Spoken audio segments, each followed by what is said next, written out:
Today marks the anniversary of the first day of the Battle of Gettysburg. The soldiers fought in the heat of July, but it's much hotter this week.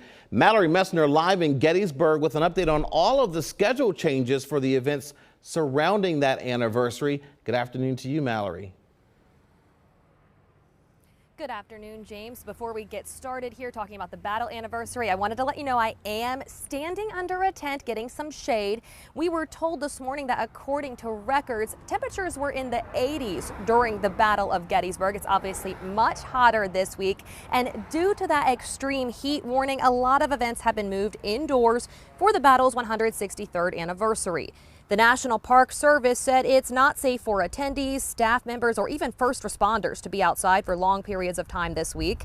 They moved kids' activities and different lectures inside the Gettysburg National Military Park Museum. That's where you'll also find some reenactors. I tried the clothing on myself to feel just how heavy the wool uniforms are.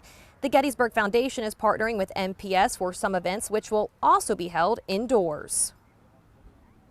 We're able to, if you will, redeploy and bring some of that programming inside. But it's such a vast volume that we weren't able to do everything.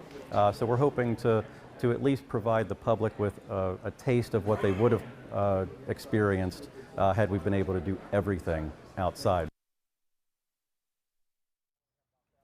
We are at the Beyond the Battle Museum now, where Gettysburg history is letting people fire a Civil War rifle. You can see that happening there behind me. They're learning right now before she's going to fire that rifle. Later, they will fire off a cannon. I think I might try that one out myself. People are not outside for very long when they come to do this activity. And like I said, I'm under a tent. There are other tents set up so people can get some shade to escape the heat. Also, there's a lot to see inside this museum and the other museums around Gettysburg. We'll have more details on all of the programming surrounding the battle's anniversary tonight at 5, James.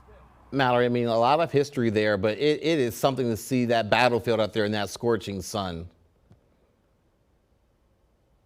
Yes, it's definitely something to see this week in July, to remember that the battle was fought the same days this week. It actually doesn't happen very often where it falls on a Wednesday, Thursday, Friday, like the battle was back in 1863. You hear someone firing the rifle behind me now. It's just a very authentic feeling to even have this hot weather, even though it's hotter than it was back then.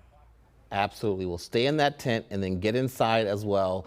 Mallory Messner live for us there in Gettysburg. Thank you so much for that. Hi, I'm Eric Finkenbinder from ABC 27, and we're excited to announce the new ABC 27 News Plus app. Live stream newscasts or watch content on demand. This is different than the ABC 27 app on your smartphone. You can check this out at home, and it's very easy to use. With a Fire Stick, go to the home page, scroll down to search. From there, enter ABC 27. Move over to the apps, and there we are. Click the icon and install. It's just that easy.